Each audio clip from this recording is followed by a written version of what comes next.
Hi guys, Edith here from Collection Inédith, and today's project is the block of the month for April 2020, and it's a gorgeous orchid titled Orchideae Magnificus. The size of the applique without the background is 22 inches wide by 24 inches high, or 56 by 61 centimeters. And the size with the background is 32 inches wide by 34 inches high, or 81 by 86 centimeters.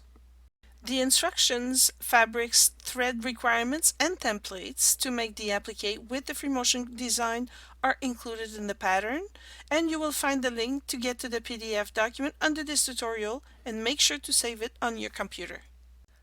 I invite you to join my email list and to receive my newsletter. Just go to my website's homepage. Every month I will let you have a peek at my new project and the ones in progress.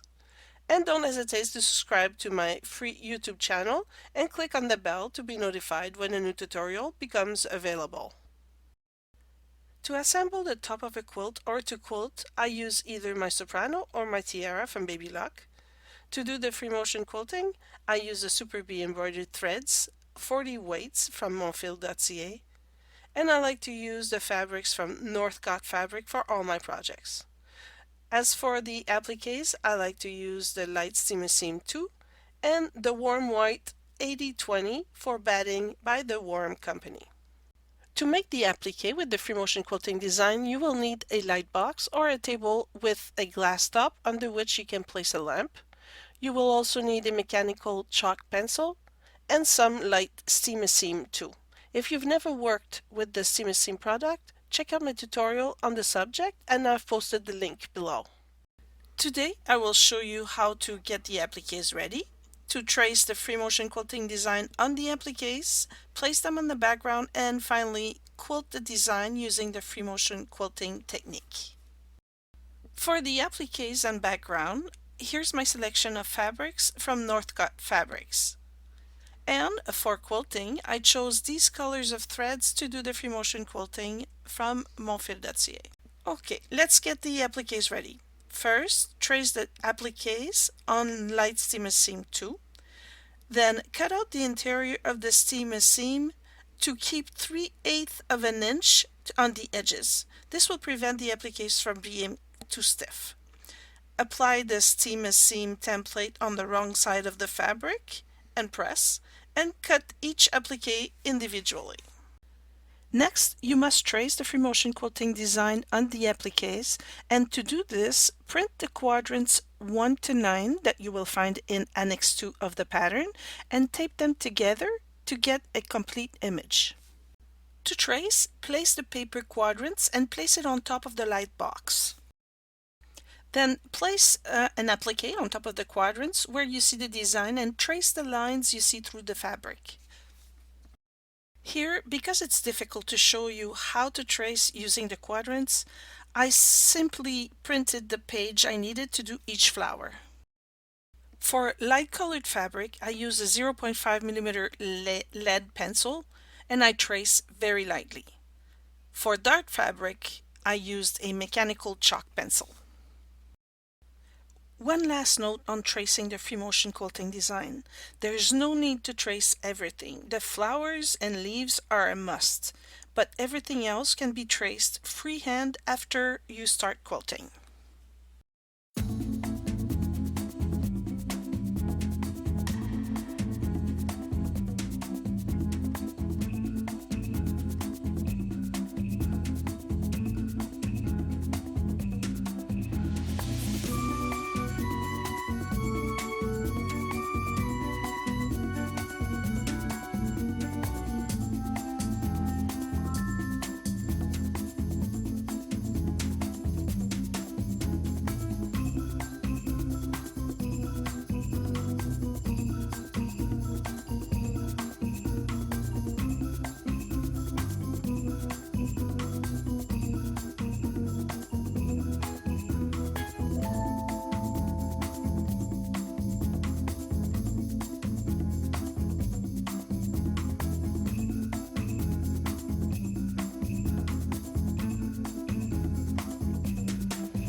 On the paper quadrants 1 to 9, I marked the center of the project with a purple dotted line.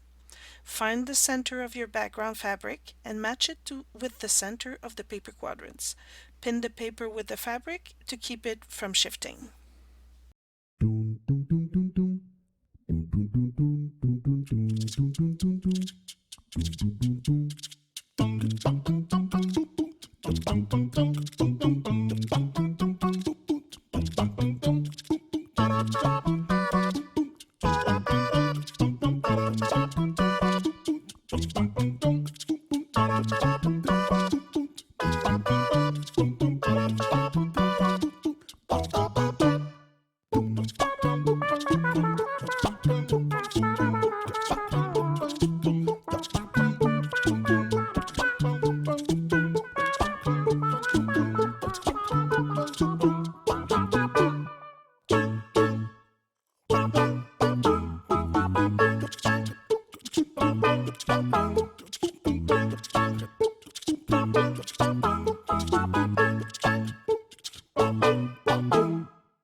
To place the appliques on the background, if you are using Light Stimissime 2, peel off the protective paper in the back of each applique, place them on the background in sequence as much as possible, and when you're satisfied with the look, press to fuse the appliques to the background fabric.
Once the batting and the backing have been added, it's time to do the free motion quilting.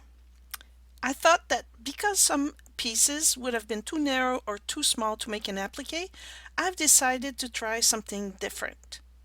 So I've thread painted the spots where the appliqué would have been. For example, I thread painted the sun's reflection on the foliage with a very light green, almost yellow thread. I also thread painted the purple part of the flower. In this section of the video, I will show you how I did it. Just note that when you thread paint, the movement of the needle should always go in the same direction to get the embroidery look.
That's it for today. I hope you like this project and that you will join me for my next block of the month. Thank you for watching, and I'll see you next time.